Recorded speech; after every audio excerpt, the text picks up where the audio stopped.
Así que vamos a dar comienzo a lo que es realmente la última sesión de este encuentro, porque luego haremos una pequeña clausura, pero vamos, eso no tiene contenido científico.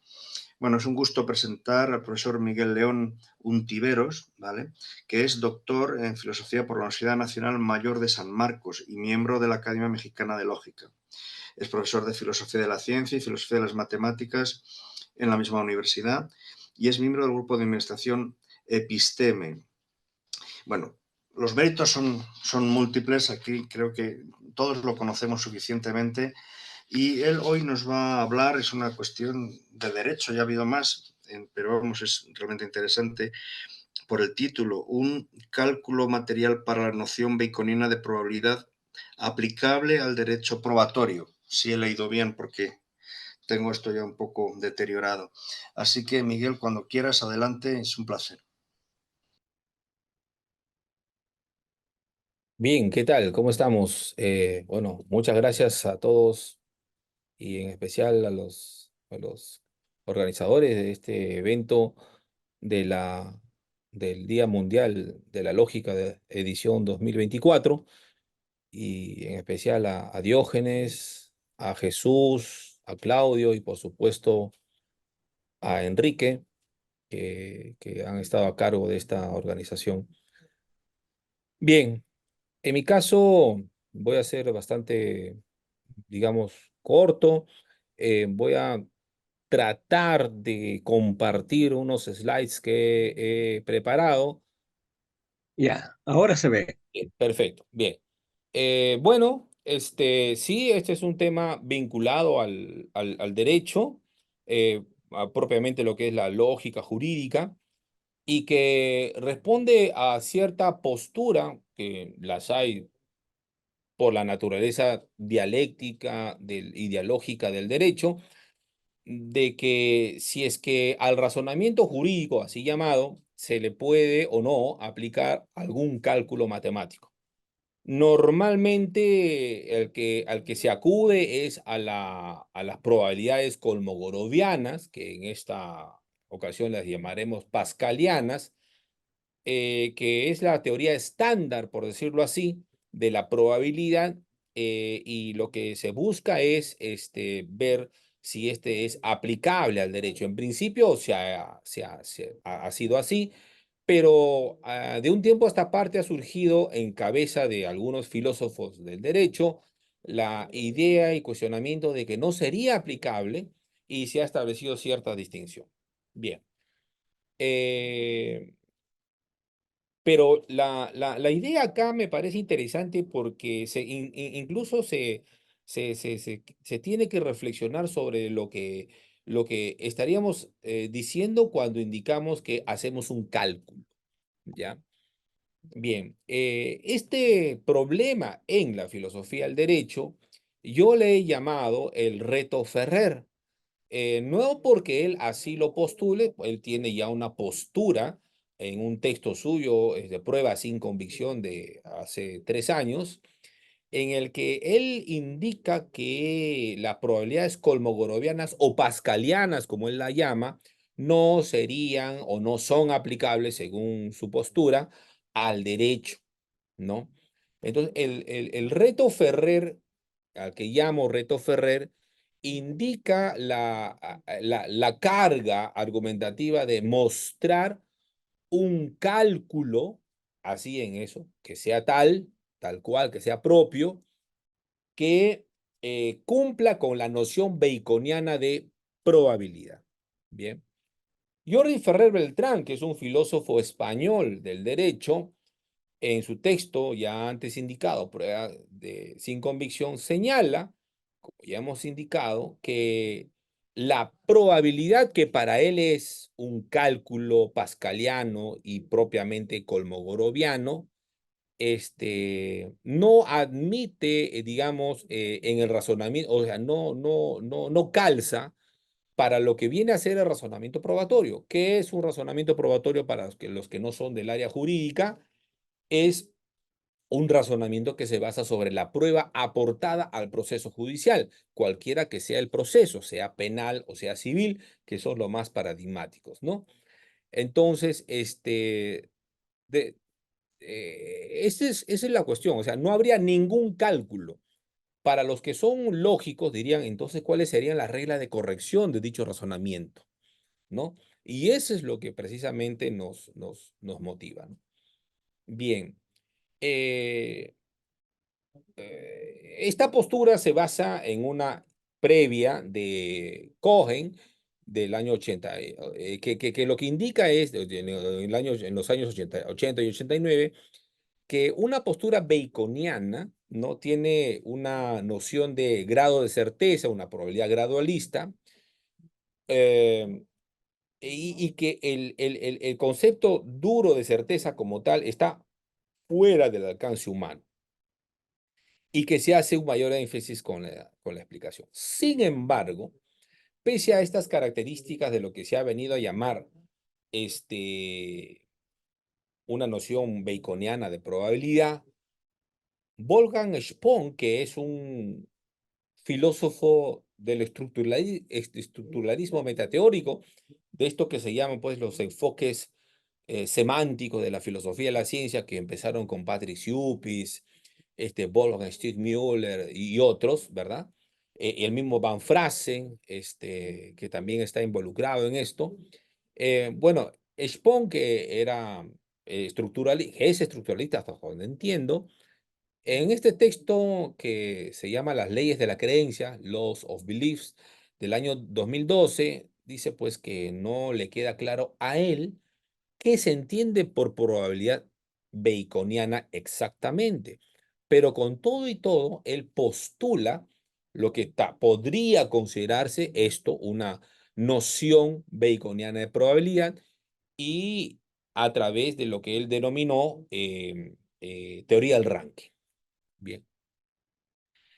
Por otro lado está la noción pascaliana.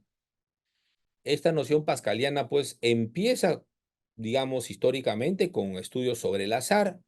Está el famoso texto del arte del pensamiento, de la lógica de Port Royal del año 1662, propuesto por dos autores que en realidad fueron más compiladores que lo primero, que por Antoine Arnaud y Pierre Nicole, y que logra su máximo esplendor, por decirlo así, en la axiomatización de este matemático ruso, Andrei Kolmogorov, en sus fundamentos de la teoría de la probabilidad del año 33 en su versión original en alemán.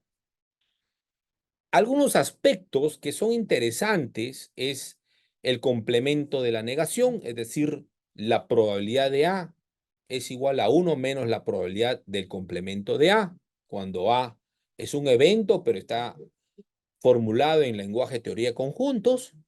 La conjunción, es decir, la probabilidad de A y B, que A y B son dos eventos, es la multiplicación de la probabilidad de los eventos individualmente considerados, tanto en cuanto ambos eventos, A y B, sean independientes entre sí. Entonces, esas son básicamente las características.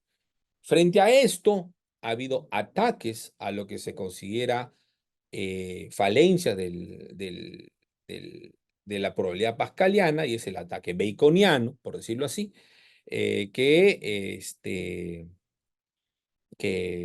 tiene que ver, por ejemplo, con que no necesariamente se debe cumplir en todos los casos que cuando yo digo A es probable, esto es equivalente o igual a 1 menos la probabilidad de la negación de A, ¿ya? La filosofía del derecho, y también es una filósofa de la lógica, Susan Haack, en el año 2014 ha hecho hincapié de este asunto, ¿no? Igualmente, en el caso de la conjunción, ha habido cuestionamientos que son quizás un tanto más famosos porque tienen que ver con lo que se conoce como las ciencias cognitivas. Amos Tversky y Daniel Kahneman, premio Nobel de Economía del año 2002, en el famoso experimento de Linda, han cuestionado el principio de conjunción o la ley de conjunción o el teorema de la conjunción. También Susan Haack en esta filosofía del derecho que ella desarrolla, y la linealidad, ¿no? De la probabilidad, toda vez que la probabilidad colmogoroviana asigna a cada evento, cada subconjunto, un punto en el continuo, un punto en el intervalo 0 y 1. Bien. Entonces tenemos, digamos, grosso modo, dos nociones de probabilidad baconiana. Aquella que sería pues toda teoría, la primera, ¿no? Una noción general de que toda teoría no pascaliana, esa sería. Pero también una noción especial, que sería aquella teoría que no cumple el complemento de la negación y la conjunción. Y esto es interesante porque, por ejemplo, si apelamos o traemos como ejemplo a otras teorías de la probabilidad, como la probabilidad negativa propuesta por Fred Krons en el año 2007, o por el mismo Patrick Suppice, el famoso lógico y filósofo de la ciencia, junto con Acacio de Barros y Gary Oas en el año 2014, estas teorías de la probabilidad, teorías axiomáticas de la probabilidad negativa, pues serían baconianas en un sentido general, pero no en un sentido especial. Y quizás porque Fred Krons no lo dice, Wolfgang Spong no lo dice, esto sería pues algo así como la ambigüedad o falta de precisión de lo que queremos decir con una teoría baconiana, ¿no? Entonces, la de Fred Krons o la probabilidad negativa, y junto con la de Suppice y otros, sería pues en términos generales baconiana, pero en términos especiales no. Bueno, en fin, sigamos. Ahora, nótese también que dijimos que Ferrer rechaza la idea de cálculo, no solamente un cálculo probabilístico, sino de cálculo para lo que es el razonamiento probatorio. Pero me parece que lo que está haciendo este filósofo, ciertamente interesante para la filosofía del derecho, es confundir cálculo con asignación de números. Por ejemplo, ya gran parte de la audiencia aquí presente lo sabe, la lógica de primer orden es un cálculo que no asigna números, o sea, que no hace operaciones de suma, resta entre los valores de las proposiciones, pero es un cálculo, ¿ya? Entonces, cálculo puede entenderse en sentido lato como un razonamiento siguiendo reglas, tal que sirva la consecución de estas reglas para distinguir lo verdadero o correcto de lo falso o lo incorrecto. Y este cálculo se remite a una teoría de carácter normativo, es decir, no describe cómo razonamos o cómo calculamos, sino lo que impone cómo debemos hacer dichas operaciones. Entonces, aun cuando Ferrer, desde nuestro punto de vista, sostenga que el cálculo cosmogoroviano no sea aplicable al derecho, pienso, de que igual debe existir un cálculo, porque el rol del cálculo que tiene en el razonamiento es distinguir entre lo verdadero y lo falso, o si se quiere, entre lo correcto y lo incorrecto. Darnos esa posibilidad normativa. Bien. Renunciar a eso es renunciar a todo tipo de razonamiento lógico, ¿no? En fin. Y claro, aquí una nota a pie de página que es: no debemos confundir asignación de números, ya sean reales, naturales, imaginarios, etcétera, con cálculo matemático. El cálculo matemático no se reduce a sumas y restas. Pienses en el álgebra abstracta, ¿no? Ahí hay estructuras matemáticas que van más allá de lo que son simplemente sumas y restas. Ahora, en la noción de esta discusión, en la noción de Ferrer, en el contexto de esta discusión, lo que está presente, en lo que él está atacando, es una teoría muy específica. No está atacando todas las teorías de la probabilidad o acerca de la probabilidad, sino solamente una muy específica, que es la más conocida ciertamente, que es la de Andrei Kolmogorov del año 36, en donde, como dijimos, se trata de un álgebra sigma, ¿no? En que tenemos que la probabilidad es una función matemática que asigna un evento que es un subconjunto al cual se le liga, ¿no? Se le vincula con un punto en el continuo, esto es en el intervalo 0,1, y que tiene tres axiomas. La probabilidad es innegativa, esto es decir, que va de 0 a 1 en los números reales, el axioma 2, que la probabilidad de que ocurra cualquier cosa o algo es 1, esa es la probabilidad de omega, y 3, que la probabilidad de que ocurra uno u otro evento, que son disjuntos entre sí, es igual a la suma de las probabilidades individuales de cada evento, que es el axioma de la adición, ¿verdad? Bien. Sin embargo, hay otras teorías, ¿ya?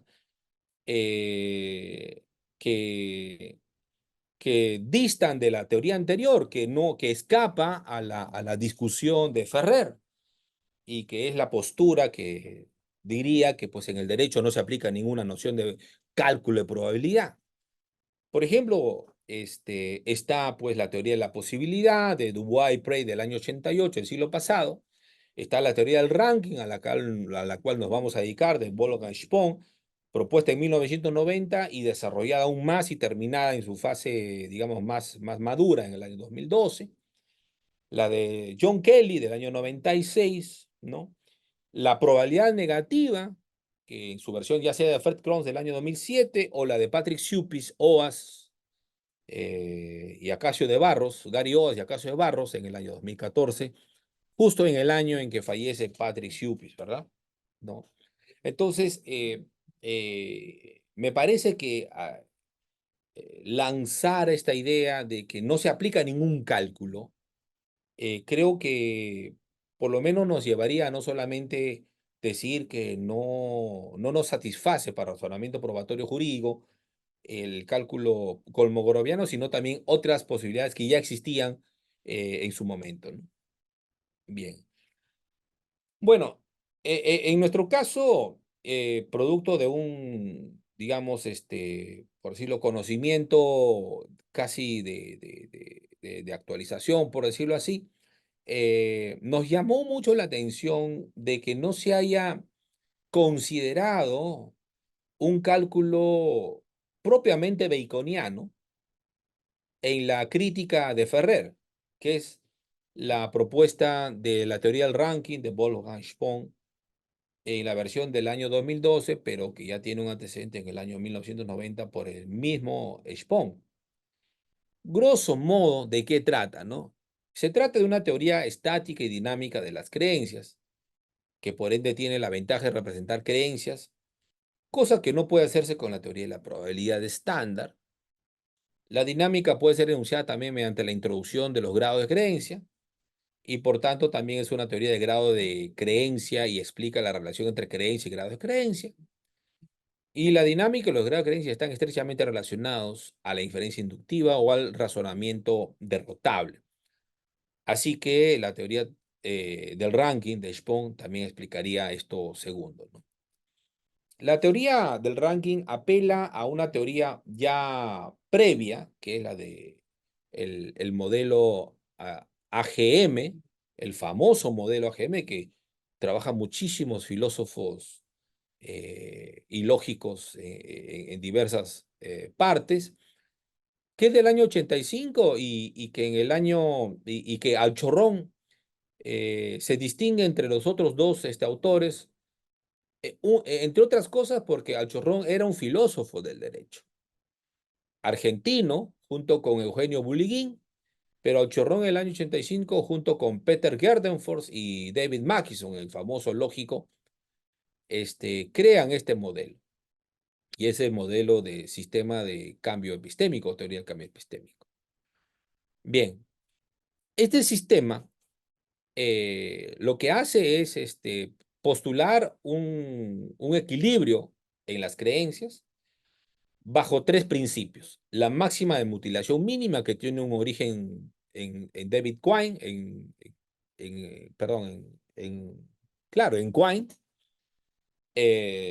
no es David, es Quine, eh, la primacía de la nueva información, es el input reciente, y el principio de consistencia simple, no el consistencia absoluta, el consistencia simple, el de no contradicción, donde el sistema de creencias K1, ¿no?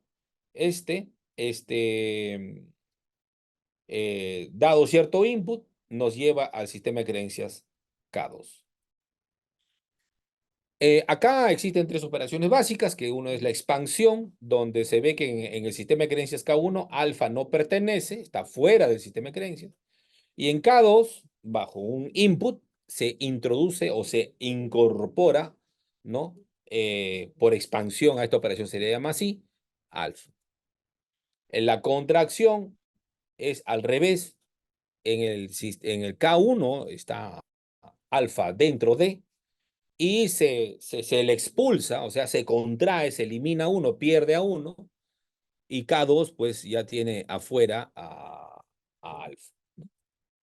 Y la revisión es una combinación de las dos, que primero realiza una contracción más luego una expansión.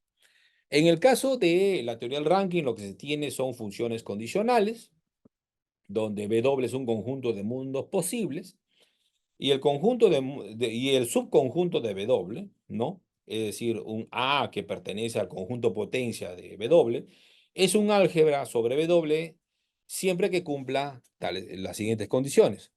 Que el conjunto vacío es una proposición en A, que si A simple es una proposición en A, entonces el complemento o negación de A ya también es una proposición en A. Si A y B son dos proposiciones en A, entonces la unión, disyunción, ¿no? De A y B, o sea, A unión B, o A y B son también proposiciones en A. Así pues, esta teoría se trata de una teoría cuantitativa o numérica en el sentido de que las funciones de ranking asignan números, llamados rangos, a las oraciones o proposiciones. Estos números se necesitan para la definición de lo que se llama funciones de ranking condicional, los cuales a su vez representan las creencias condicionales. Una vez que las funciones de ranking son definidas, puede integrarse en todos términos cualitativos, aunque también condicionales. Esto según la versión de Uber, ¿no? Bien. Entonces, lo interesante acá, más allá de los temas técnicos antes indicados, es que esta es una explicación o ejemplificación también de una probabilidad baconiana en lo que se conoce ya como la teoría del ranking. La teoría del ranking pues vendría a ser una variable de la probabilidad baconiana, ¿no? Bien. Ahora, no sé cómo estoy de tiempo. En todo caso, voy a tratar de ser breve porque la idea no es ser muy, muy extendidos. Lo interesante también acá es que subyace a esta discusión de la filosofía o de la aplicación de un tipo de probabilidad al derecho una noción de probabilidad. Y para abreviar, me parece que lo que aquí existe es una confusión entre probabilidad objetiva y probabilidad subjetiva, es decir, se prefiere por alguna razón no explicitada la probabilidad objetiva como si fuera aquella que es la única libre de arbitrariedad, que es lo que se busca en las decisiones judiciales, en perjuicio de una probabilidad subjetiva, considerando que la probabilidad subjetiva siempre sería una probabilidad que admite arbitrariedades.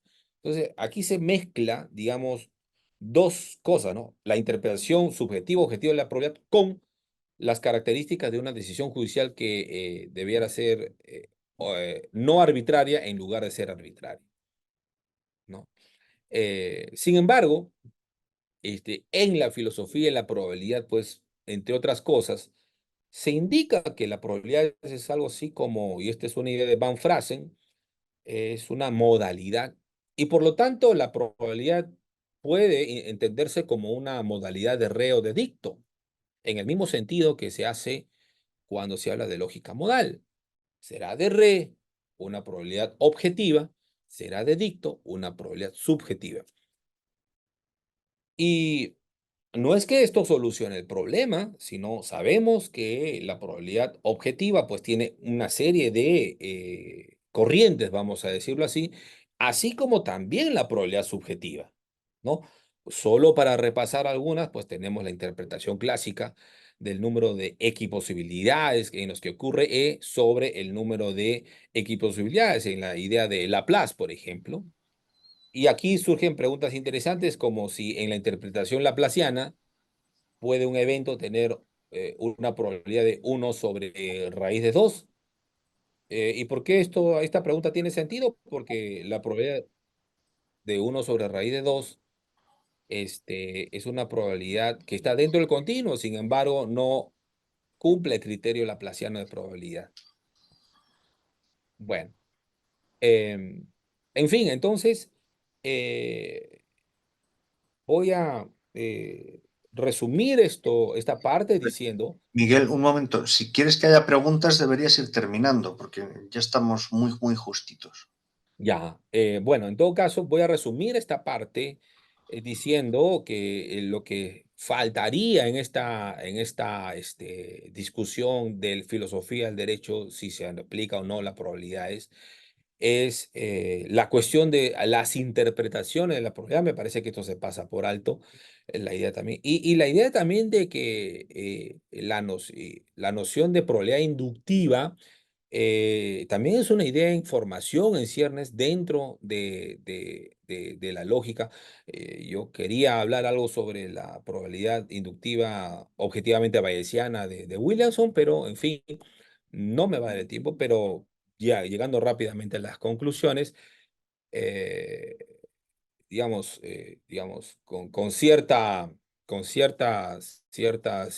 ciertos provisos, porque no he podido ser completo y la idea tampoco era hacerlo por el evento, es que me parece, y en todo caso es la hipótesis o la postura, el claim de que sí hay una respuesta positiva para el reto Ferrer. Existe, pues, por lo menos un cálculo baconiano, y esta sería pues, la teoría del ranking de Wolfgang Schwann del año 89, 90 y 2012, y que en nuestra posición esta teoría puede aplicarse al derecho probatorio, puesto que cumpliría con todas las condiciones para ello establecidas por el mismo Jordi Ferrer. Bueno, una vez más, gracias por la oportunidad y bueno, qué gusto verlos y saludarlos. Un abrazo a todos. Gracias. Muchísimas gracias. Bueno, pues ahora es el turno de los que queráis preguntar, así que adelante. Celina, es la primera que veo aquí, así que adelante cuando quieras. Bueno, muchas gracias por la exposición. Me alegro de que haya habido en este grupo una segunda exposición sobre lógica judicial, que es lo que yo hablé el primer día. Y también me parece muy importante que haya puesto sobre la mesa el tema bien concreto del cálculo de probabilidades como elemento dentro de un juicio para la parte probatoria. Porque en general, dentro de la lógica jurídica, justamente la lógica probabilística en casi todas sus manifestaciones siempre ha sido aceptada para diversas cosas, ¿no? Incluso también dentro de la lógica judicial para establecer probabilidades de una sentencia a favor de una u otra posición. Ahora, con respecto a lo que usted ha planteado en el carácter probatorio, bueno, claro, usted dijo nada más que la mitad, así que me parece que a lo mejor quedó mucho en eso que rápidamente se pasó. Pero hay un problema que me parece que hay que plantearlo de entrada, y es concretamente para qué aspectos del proceso probatorio se pretende usar cualquier sistema de cálculo de probabilidades. Porque es muy distinto, por ejemplo, qué valor se le va a dar a un testigo según el cálculo de probabilidades de que sea veraz o mienta, o de que su testimonio esté en un tanto por ciento de acuerdo con los datos, llamémosle así, objetivos. Por ejemplo, esto lo estamos viendo permanentemente, cuando un testigo testifica sobre un hecho que él vio, pero que también está filmado por cámaras de seguridad oficiales y filmado también por celulares privados, ¿no? Entonces, aquí hay todo un problema de cómo se valora probabilísticamente la veracidad posible del testigo. Esto fue muy discutido ya por los años 70 y 80, justamente con esa idea de que se podía y era necesario que frente a un cálculo de probabilidades que diera una importante probabilidad de que el testigo mentía, el juez no se podía apartar. Yo tempranamente también hice un artículo cuestionando esto, no solamente por el principio absolutamente aceptado de la libre convicción que todos los sistemas tienen, con lo cual esto no pasa de ser un problema del juez, no de que tenga ninguna obligación. Pero me parece que son dos cosas diferentes. Una cosa es, digamos, dar un rango de probabilidades a la proposición X miente cuando testifica tal cosa, y una cosa muy diferente es decir, qué probabilidades hay de que X diga la verdad en cualquier circunstancia. En otras palabras, si del hecho de que X miente reiteradamente puede sacarse de una manera argumentativa la convicción por parte del juez de que también miente en este caso. Esto es un problema. El otro problema es decir, por cálculo de probabilidades, ese es un homicida o es digamos, un homicidio simple o es un homicidio calificado por la intención, por ejemplo. ¿Qué valor probatorio, o mejor dicho, qué valor de posibilidad de verdad tiene esta profesión? Es muy diferente al del otro. O sea, un juez no puede valorar de la misma manera y usar de la misma manera el cálculo de probabilidades. Entonces, a mí me parece que un punto fundamental aquí no es desechar el cálculo de probabilidades, como usted muy bien dice, y estoy totalmente de acuerdo, sino pensar que el proceso probatorio no es homogéneo y que hay muchas líneas de tipos de pruebas que cada código procesal penal en cada país establece, y tengo que tener para ofrecerle al juez como teórico un sistema, una modalidad o una propuesta de cálculo de probabilidades que responda a cada uno de esos aspectos. Pensemos, por ejemplo, no solamente que cada país tiene su propio código de procedimientos que permite o no ciertas cosas, sino que en Argentina tenemos un sistema por el cual el sistema jurídico, judicial, procedimental es provincial. O sea, tenemos 24 códigos de procedimiento civil, 24 códigos de procedimiento penal.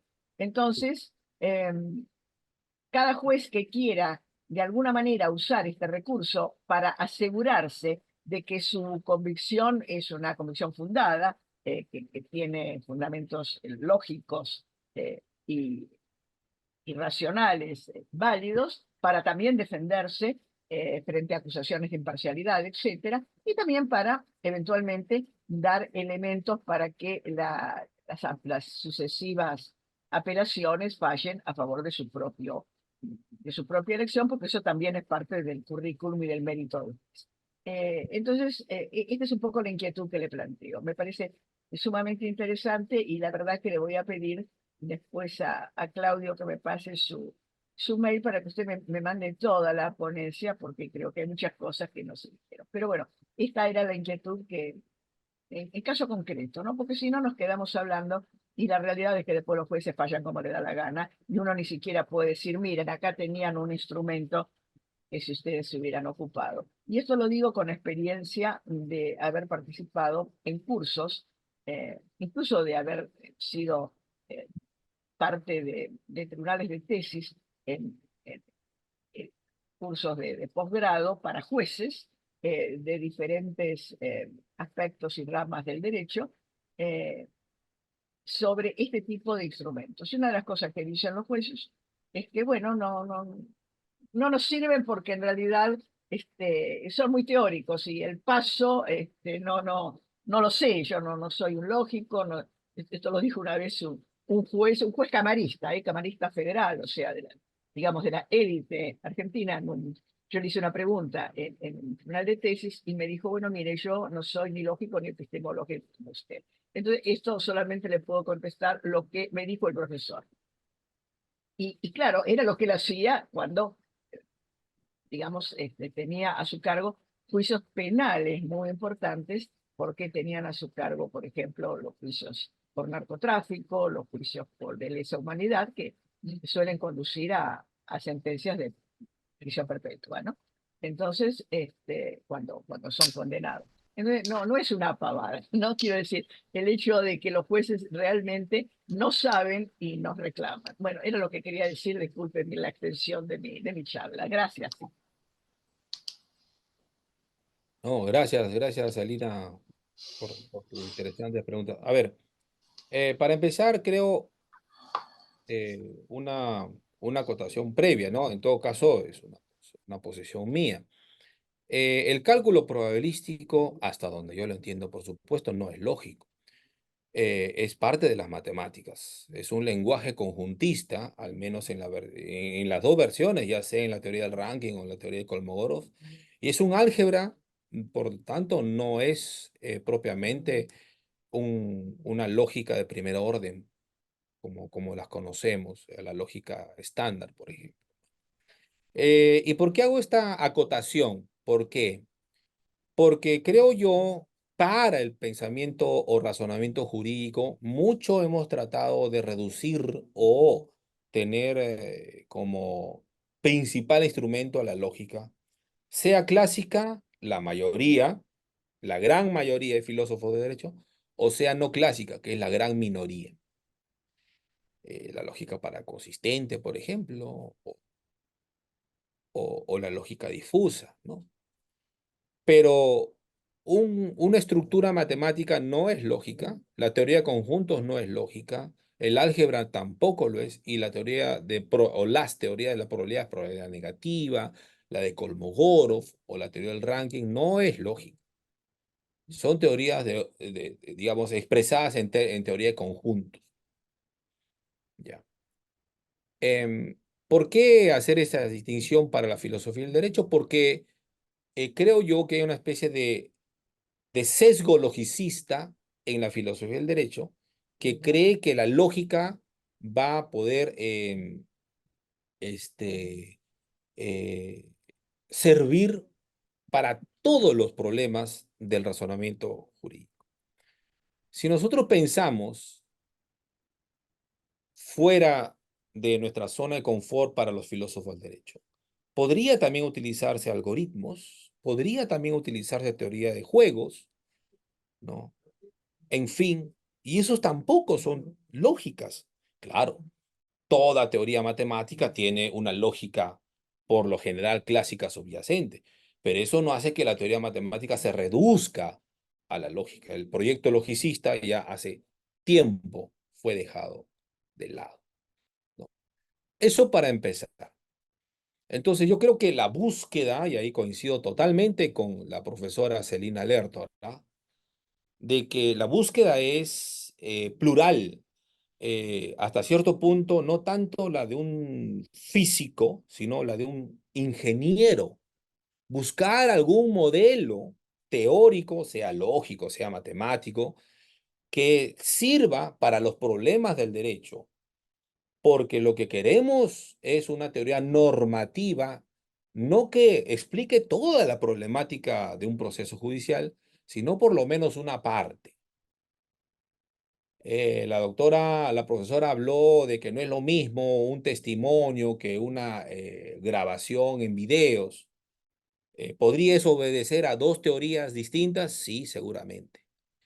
No es lo mismo hablar, y eso sí lo sostengo, de el discurso que se plasma en una sentencia que el juego de un proceso judicial para el cual ya no sirve pues una lógica, sino, por ejemplo, en la versión de Andrew Schumann, en un texto reciente de Archaeology of Logic, ¿no?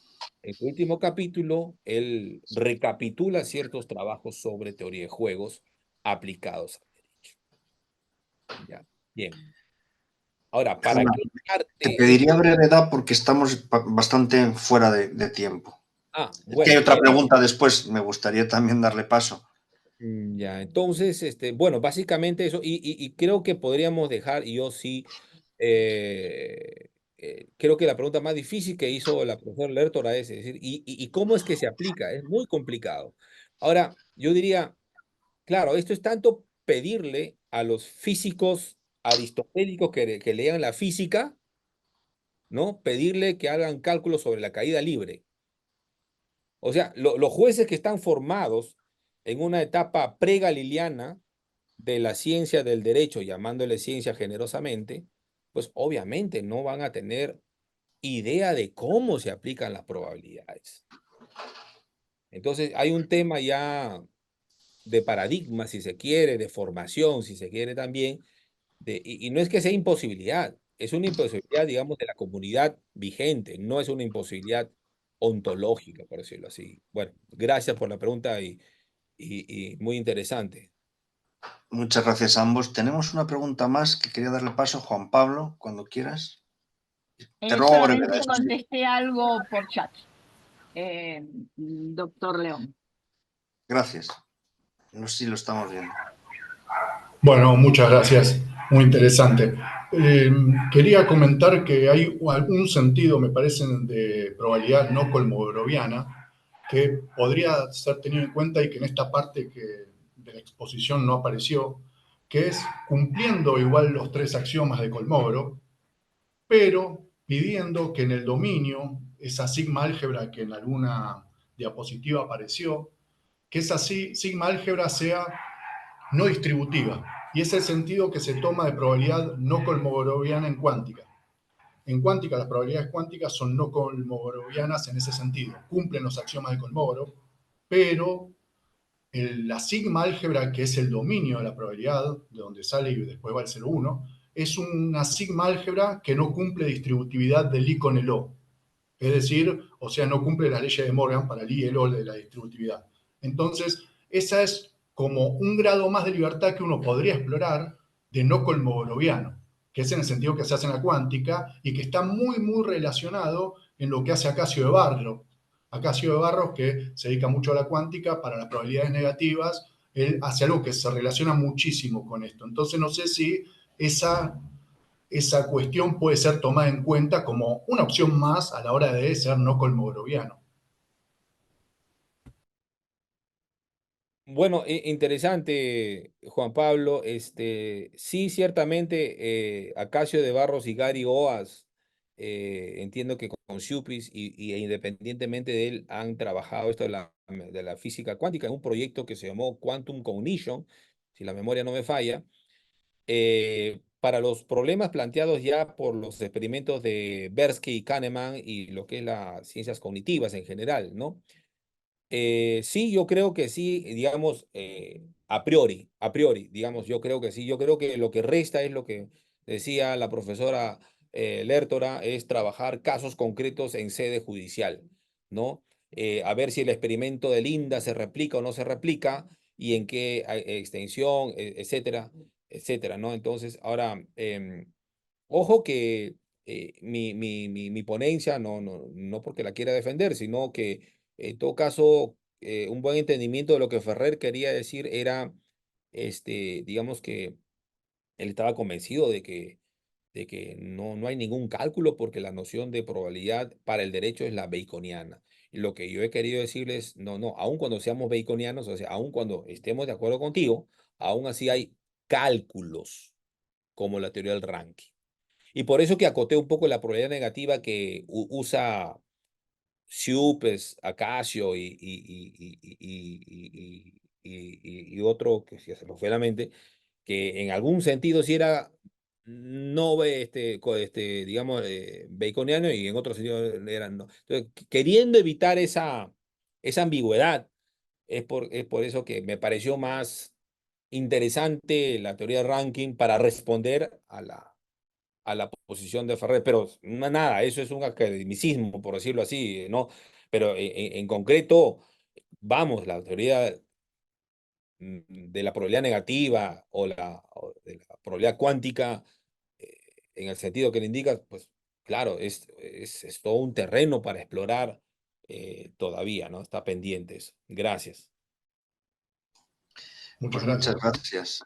Yo no veo ya que haya más preguntas. Entonces, Diógenes, si te parece, no sé si procedemos al acto de clausura, porque aquí en el programa figuraba otra cosa, al menos en el que tengo yo. No, Pero fue por un error. Porque un era error, sí, eso me estaba sí, pareciendo, eso me sí, estaba sí, pareciendo. sí, sí. Vale.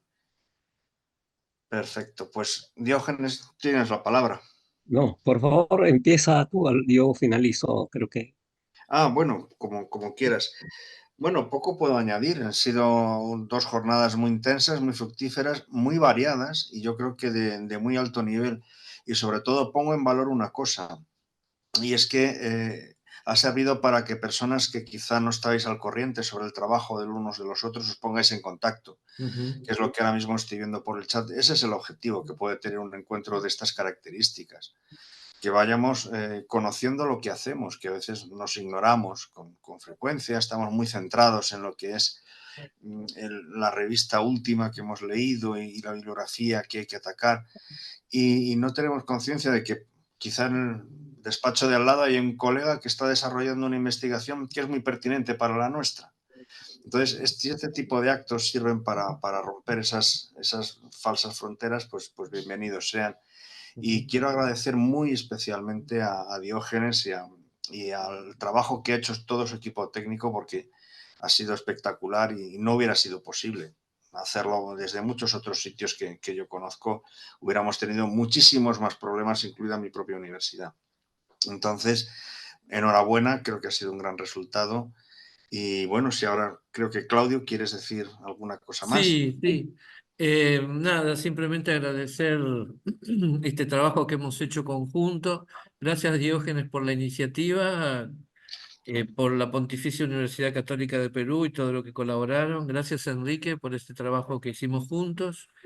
Y agradecer a todos los ponentes. Para mí fue una jornada maravillosa. La verdad que el nivel fue excelente.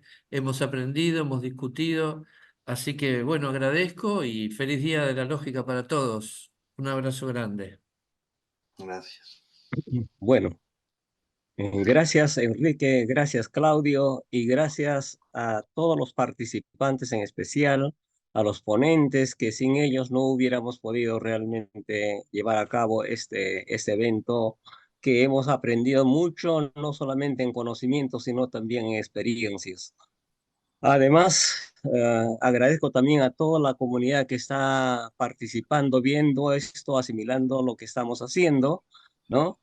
Y en nombre de la Universidad Católica voy a declarar este evento clausurado, agradeciendo previamente a la doctora Mariana Chu, a Bárbara Betoki y al equipo técnico que nos han asesorado en todo momento.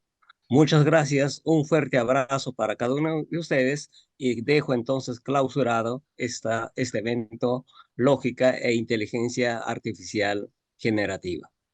Muy bien. Muchas gracias a Un todos. Muchas aplauso, gracias. Un abrazo grande. un abrazo, así es. Chao, Chao. adiós. Hasta la Adiós. próxima. Adiós, hasta otra oportunidad, hasta otro evento.